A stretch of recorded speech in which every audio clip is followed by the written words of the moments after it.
sometimes it can be hard to know, like, if you want to take things further, or, you know, maybe you're really excited about a painting and you just want to stop and not mess it up. So I run into this a lot. I think a lot of artists have this issue. We're going to talk about the painting process of this, where I sort of wanted to stop early, but I pushed through, and I think I'm glad I did. My painting class is available for pre-sale right now. A lot of you have been interested in learning from me. I think it's going to be really good. I hope you guys enjoy it, and the link for that will be below. Now let's get into this painting. So right away, this painting got off to a pretty good start. I found this image that I really wanted to paint, and I just was like captivated by her stare and like the eyes, and I just like was really into the image, so I just had that like initial spark to start painting. And sometimes that's really important, just to have that inspiration, even if it's just something small. You need something to sort of get your juices going when you first start. So that's sort of how this one started. It was just sort of spur of the moment. I like was scrolling through my photos and found this one I had taken a while ago and just got going on it. And I was enjoying how the background looked, so I wasn't sure if I was going to just paint the face and leave the background really abstract, or if I was going to keep like resolving it more and more. There's like an interesting thing that happens when you get off to a good start. Now, not every painting, you know, gets off to a good start. There's plenty that have a lot of struggles the whole way through. But when you do have one that gets off to a good start, it's sort of a double-edged sword, because on one hand it's great that it's going well, but then sometimes you want to stop because you don't want to mess it up. So it's like this delicate balance of pushing through and getting to that next level where like you can probably make it even better, but sometimes it's hard because you just don't want to mess it up. So that's an interesting thing to sort of work through. Sometimes the best thing I can do when that happens is I'll like do my first session of painting that might be like 2 to 4 hours of painting, and then I'll just stop and set it aside and like see what it looks like in the morning, or, you know, in a couple days, and maybe I'll have a completely different thought about the direction it needs to go or how far I can push it. Or occasionally maybe you're just like, I don't want to do anything more to it, it's good how it is.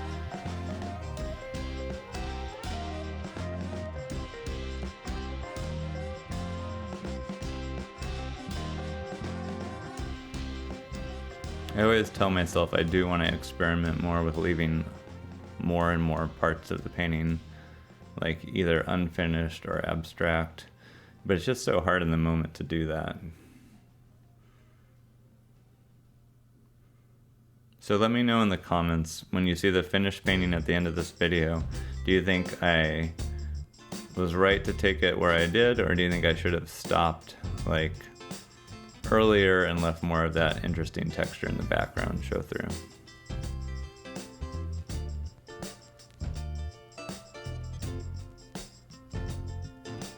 If you guys happen to be in Los Angeles this week, which is February 19th to the 23rd, there's the LA Art Show going on. It's at the Convention Center, and it's basically a bunch of galleries from all across the country get together and have booths at the Convention Center. And it's really cool because you get to see art from all over the place, and it's just a lot of cool stuff in one spot. So I would recommend stopping by if you're in the area, and you could see this painting there. This painting and a few other of my paintings will be at the Abend Gallery booth. So yeah, go check that out if you can. And yeah, it's a fun time.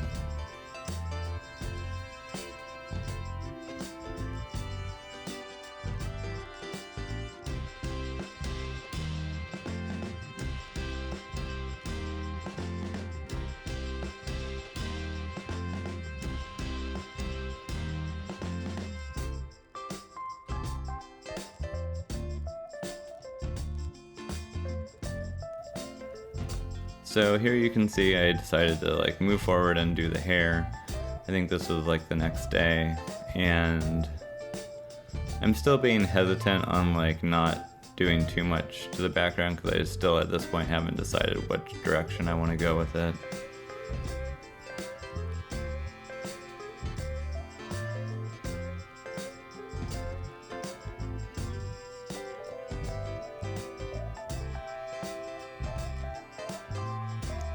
With the way I paint the backgrounds with all that like texture and stuff, it's sort of like once you put paint on it, you're never gonna get that exact texture back again. So it's sort of like you have to make a decision. Am I gonna go for it or not? And there's no undoing it. So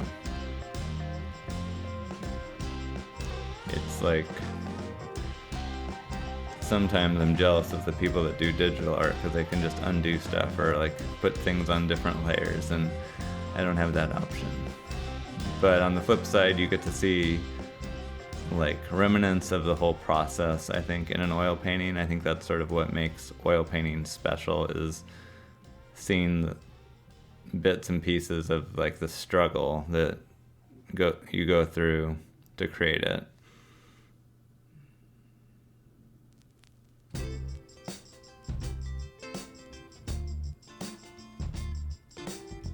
So it's those imperfections that I think make oil painting special, or at least in mine, because there's lots of imperfections. Some people probably have very detailed, perfect paintings, so I guess that's a little different.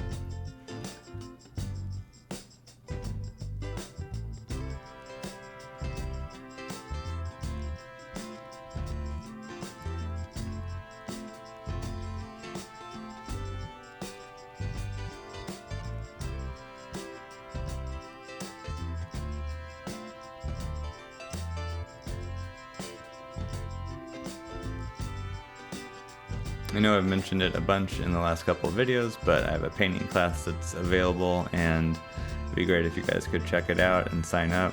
The link's below, and yeah, I think you guys will really like it, especially if you enjoy my painting videos. So go sign up for that, and yeah.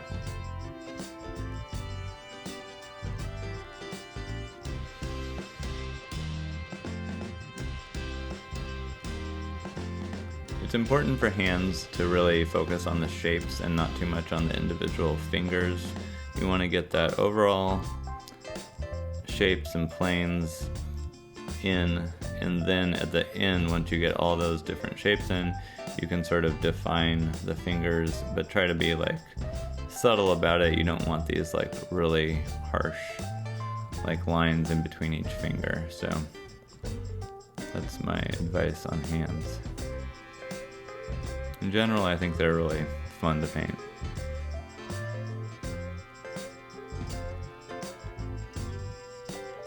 And in this video, you sort of see that I'm like working through it. I sort of paint them several times. It's not like one and done.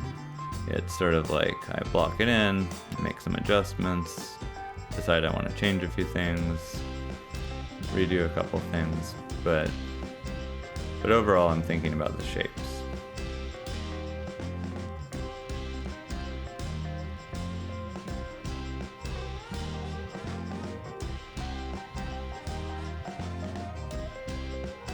At this point, I think I'm still undecided on whether I'm going to paint the background or not.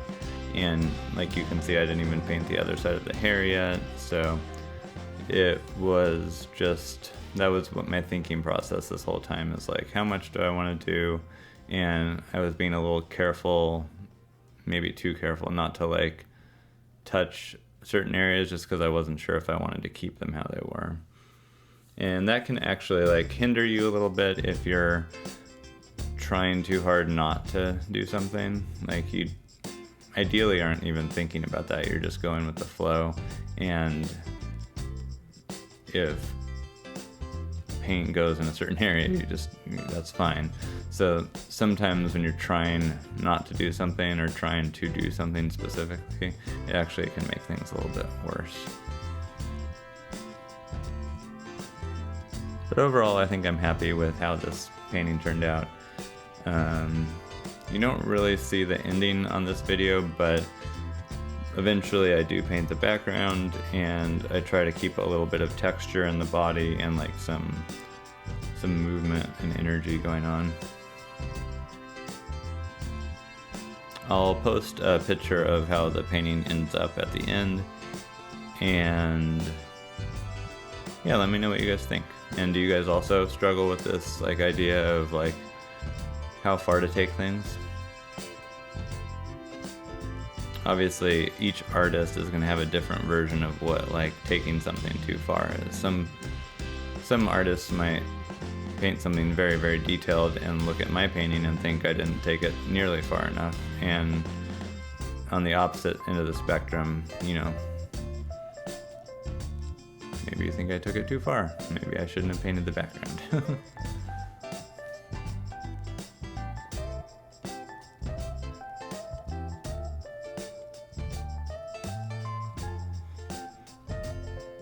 I hope you guys enjoyed watching this painting process. It's good to be back here on YouTube, and yeah, I'm gonna keep posting more videos, and I will see you soon. Stick around for the end and you can see how the painting turned out. Alright, talk to you later. Bye.